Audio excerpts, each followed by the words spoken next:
Ça me donne l'occasion de faire une communication concernant la politique du logement dans notre commune, puisque nous avons été interpellés, je vous l'ai déjà dit au début à la rentrée par Monsieur le Préfet, pour une éventuelle de nouveau mise en carence pour insuffisance de logements sociaux sur notre commune.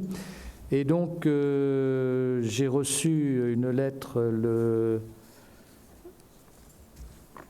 6 novembre de la part de Monsieur le Préfet, me disant que pour les 3 années à venir, qui ne sont plus déjà que 2, puisque c'est la période 2020-2022, la commune aurait comme objectif triennal de construction, de réalisation de logements sociaux pour un chiffre de 761 logements. Alors je voudrais que peut-être on puisse nous montrer le graphique qui montre la progression exponentielle de l'exigence qui intéresse notre commune. Voilà. Donc, la loi Allure de Madame Duflot a fait obligation aux communes d'avoir à construire non plus 20% de logements sociaux, mais 25%, en tout cas d'avoir 25% de logements sociaux sur leur territoire. La commune de Villeneuve-Loubet, comme vous le voyez, a un taux en 2014 de 4,75%. Et avec les constructions qui ont été réalisées depuis 6 ans, nous sommes passés à 7,8% en 2020. On constatera bien sûr qu'on est bien loin des objectifs de 25%, dont on a déjà eu l'occasion de dire qu'ils étaient impossibles à atteindre, surtout qu'il faudrait les atteindre en 2025.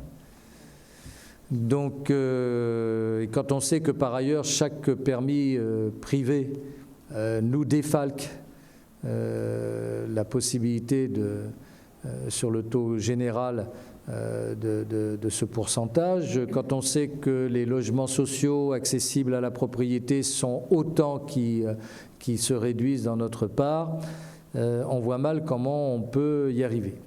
Donc en 2011-2013, la commune avait un objectif qui lui était fixé de construire 182 logements.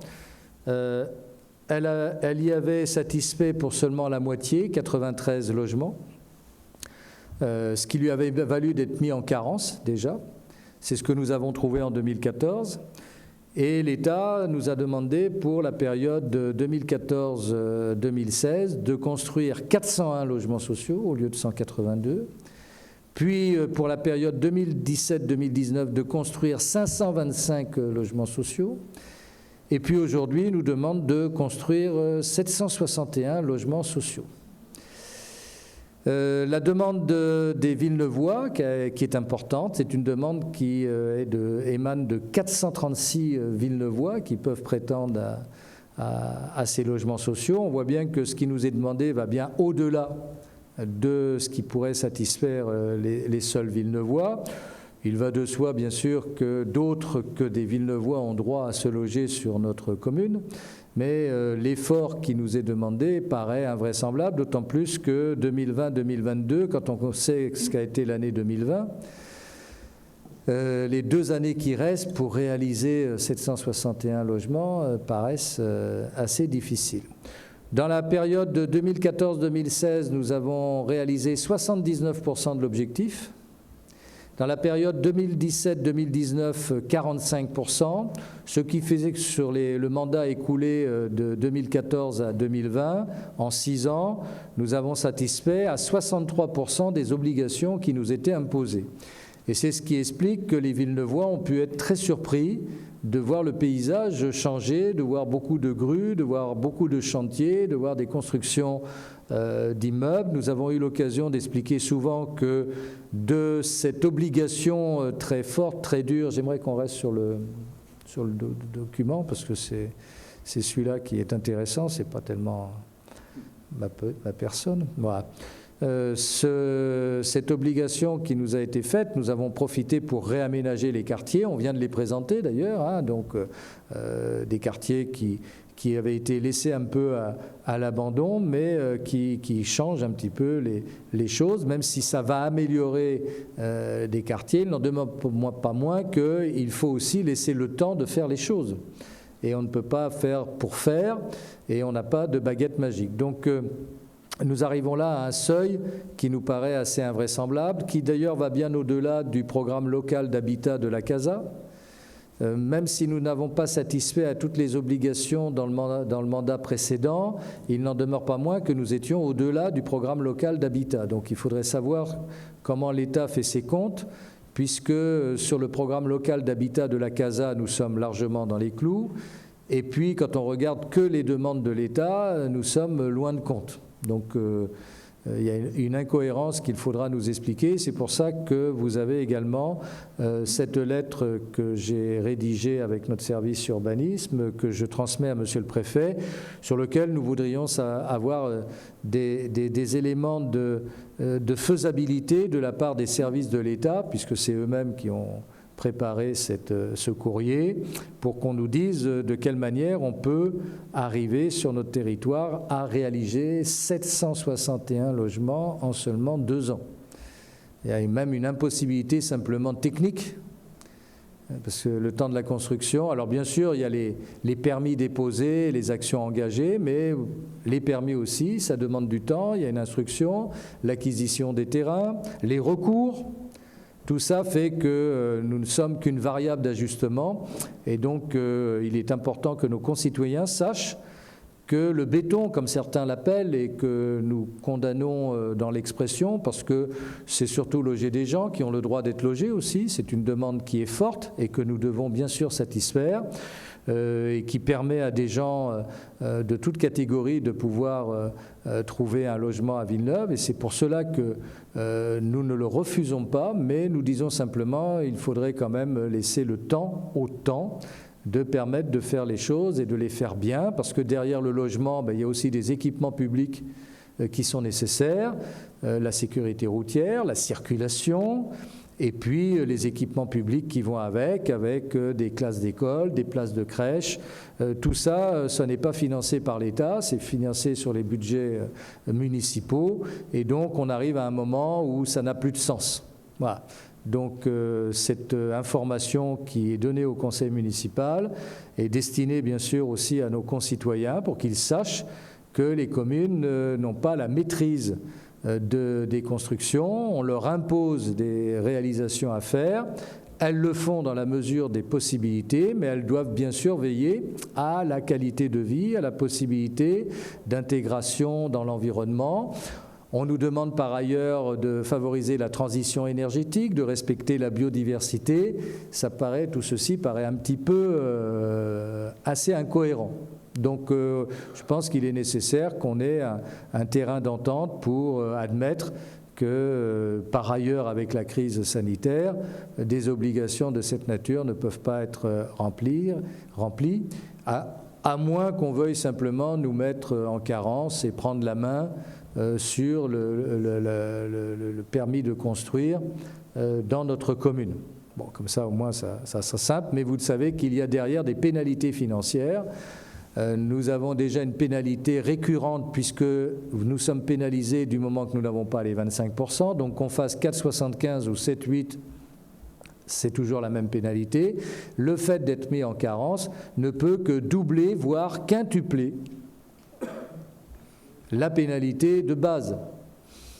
Dans le contexte général, si on veut égorger, étouffer les communes, il faut le dire.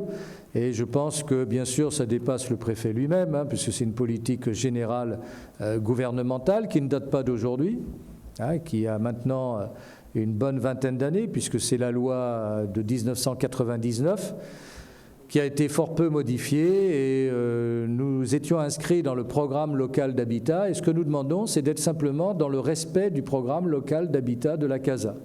Si on est dans le respect du programme local d'habitat de la CASA, nous pourrons faire face à ces obligations pour le meilleur de tous. Si ça va au-delà du programme local d'habitat de la CASA, il est bien évident que nous ne pouvons pas y répondre avec la meilleure volonté du monde de vouloir faire.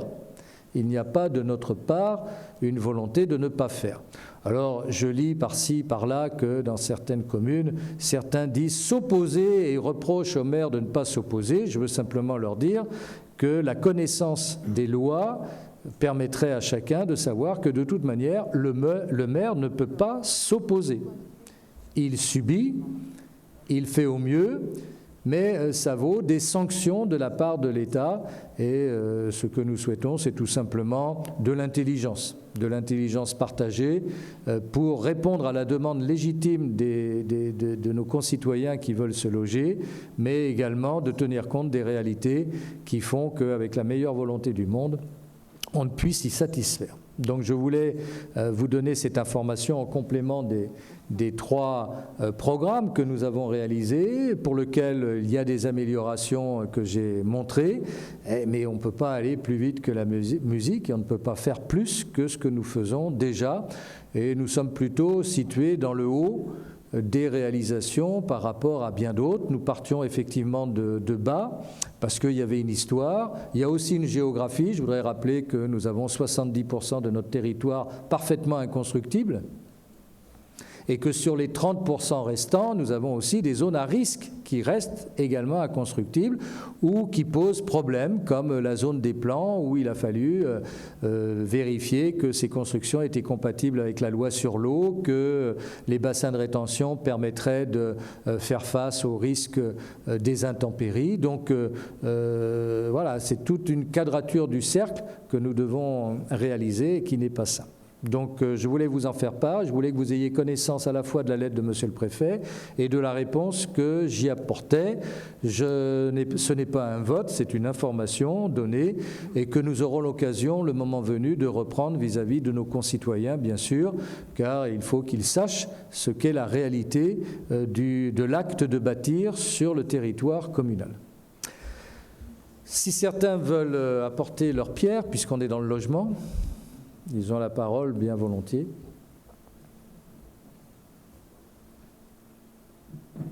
Bon.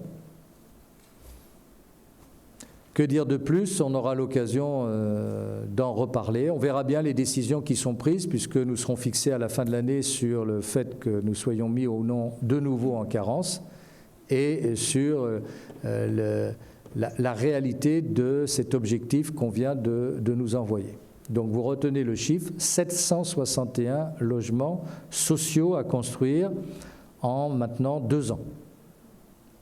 C'est un bon chiffre à retenir. Si vous voulez le jouer au loto, 7, 6, 1, vous pouvez faire. C'est l'augmentation, c'est plus que l'augmentation que nous avions. Oui, Jean-Pierre Vincent-Day veut la parole. Merci, Monsieur le maire. Pour rebondir sur ce que vous dites, on va dire qu'une fois de plus, je m'associe à ce que veut le conseil municipal, mais je pense que c'est super important. C'est très très important d'être vigilant par rapport à cette demande du préfet, parce que le chiffre, de toute façon, comme vous venez très bien de l'expliquer, est aberrant. C'est un chiffre qui, de toute façon, est irréalisable. Mais je crois que ça va au-delà. Je pense que le préfet veut vraiment avoir la main mise sur les constructions à venir. Et le fait de nous mettre en carence, s'il nous met en carence, parce que comme vous l'avez dit, on n'est pas encore mis en carence et j'espère qu'on va pouvoir se battre pour essayer justement de contourner cette carence, si c'est possible, si on trouve des failles, va faire que le préfet et la CASA, puisque la CASA de toute façon ne pourra pas faire autrement que ce que le préfet lui imposera, va essayer d'amener une autre population sur notre territoire. Et là, je parle au nom de mon parti, puisque c'est un petit peu le cheval de bataille. Et il faut qu'on soit hyper vigilant, je dis bien hyper vigilant, par rapport à ce que l'État veut nous imposer. Donc je serai derrière vous. Si on a les moyens de bloquer cette carence, on essaiera de faire tout ce qui est dans notre possibilité. Moi, je suis prêt à discuter avec tous nos concitoyens qui veulent avoir des informations, puisqu'il est vrai, comme vous l'avez dit, dans les mois qui ont précédé, qu'on a parlé de béton, et je rejoins ce que vous dites, c'est pas du béton, mais c'est des logements pour des gens. Donc il y a beaucoup de gens qui me reprochent, ou qui nous reprochent en tout cas, de vous suivre, mais là c'est super important, c'est très très important. Si on veut continuer à préserver la qualité de vie à Villeneuve-Loubet, il faut qu'on soit vigilant sur le logement et il faut qu'on fasse très attention à ce que l'État veut nous imposer. Bien, y a-t-il d'autres interventions? Serge Jauvert. Oui. Je crois aujourd'hui que Monsieur le Préfet va trop vite. Il devrait prendre en compte les problèmes que nous avons eus sur la commune de Villeneuve-Loubet et d'autres communes de plus de 3500 habitants concernant les risques de zones inondables et les conséquences qu'on a pu avoir, ne serait-ce que l'année dernière, il y a tout juste un an, où une grande partie de la commune a été totalement inondée. Je crois que cette année, la roulette russe est tombée du côté de la Roya et de la Vésubie. S'il a été tombé sur Andon, on aurait eu des conséquences encore beaucoup plus graves que l'année dernière. Donc je crois que, j'en ai déjà parlé, mais je crois que le préfet devrait faire un moratoire sur la loi SRU pour qu'aujourd'hui, on ait le temps de travailler pour identifier les terrains constructibles qui ne sont pas à risque, parce qu'aujourd'hui on a des zones où on pourrait construire, mais qu'en réalité, avec ce qui se passe et avec le dérèglement climatique, il faut absolument en tenir compte. N'oublions pas aussi que nous avons des SNIEF, nous avons des terrains où on ne peut pas construire. Donc ce moratoire sur la commune de Villeneuve-Loubet et sur l'ensemble des communes concernées par les risques d'inondation, comme la Colle-sur-Loup par exemple, je pense que le préfet doit vraiment faire ce moratoire et rediscuter avec l'ensemble des maires concernés par ce problème. C'est effectivement un élément dont on pourrait tenir compte parce que, comme je l'ai dit, dans les 30% qui restent constructibles, nous avons beaucoup de zones à risque. Et on a parlé du risque inondation, on a aussi d'autres risques qui sont des glissements de terrain, qui sont des zones sismiques, qui sont d'incendies de forêt.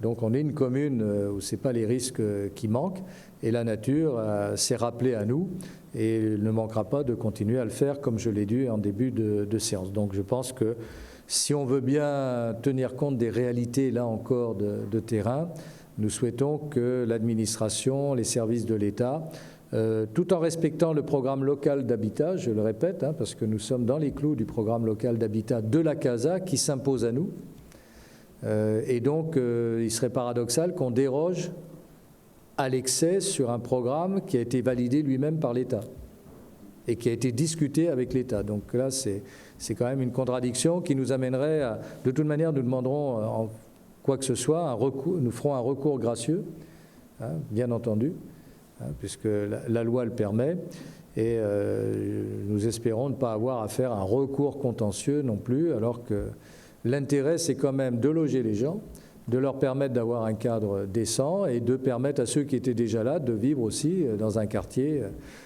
accessible à tous. Voilà. Bien, merci pour ces interventions. Donc, en reprenant le cours... Oui, Madame Benassayag a demandé la parole, très bien. Bien, merci. Oui, on peut quand même s'étonner que la compétence sur les logements sociaux soit une compétence CASA pour les 24 communes de la CASA et que nous soyons toujours avec des contingents sur les communes.